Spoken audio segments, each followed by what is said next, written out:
done in Israel. Shalom mga friend, tayo ngayon magluluto ng spaghetti.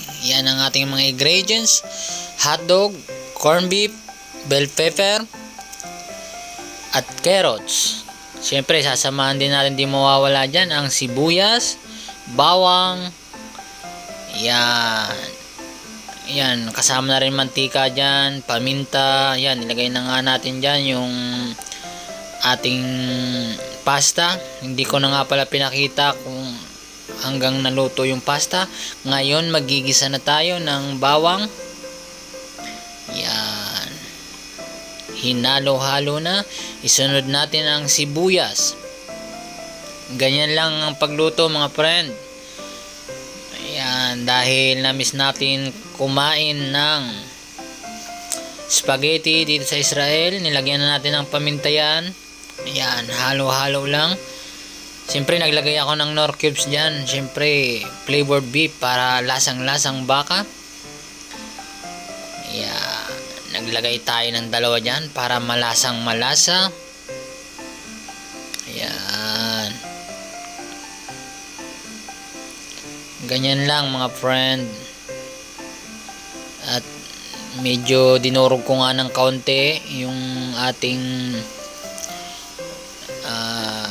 Knorr cubes. Sinunod ko na nga pala dyan yung carrots, sunod yung bell pepper, pinagsabay ko na yan. Yan, ang sikreto ng Jollibee ay bell pepper. Yan ang nagpapabango dyan. Carrots, yan, nagpapasarap din yan. Yan ang ating spaghetti ala Jollibee. Ayan, hinalo-halo na hanggang sa maluto yan. Sinunod ko na dyan yung corned beef natin, yung sahog natin. Yan, nalo-halo lang natin yan mga friend. Ganyan lang ang pagigisa ng ating sauce sa ating spaghetti. At syempre papakuluan natin yan hanggang sa maluto. Ganyan at ganyan lang. Nilagyan natin ng pampasarap. Ayan na. Ayan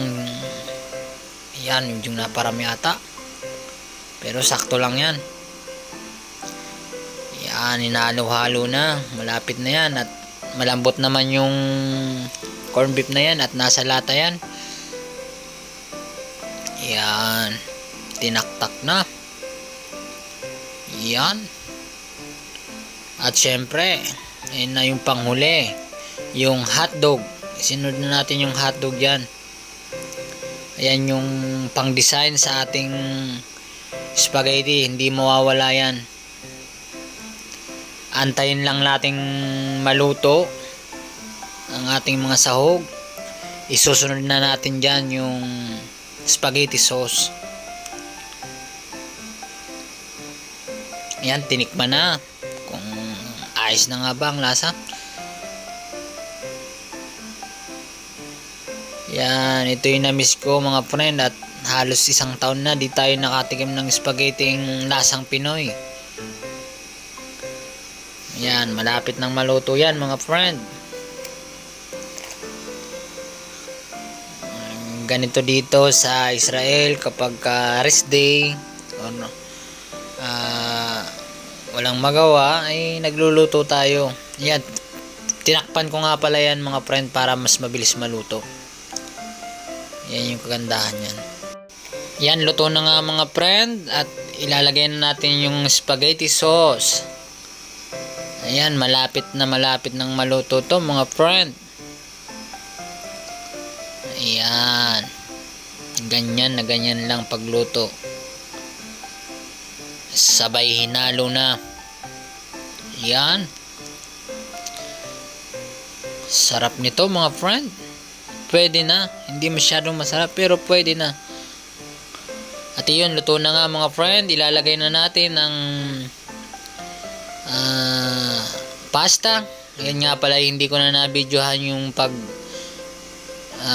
buong pagluluto ng pasta. Basta yan malambot na, nilagay ko lang sa salaan para matanggal yung tubig.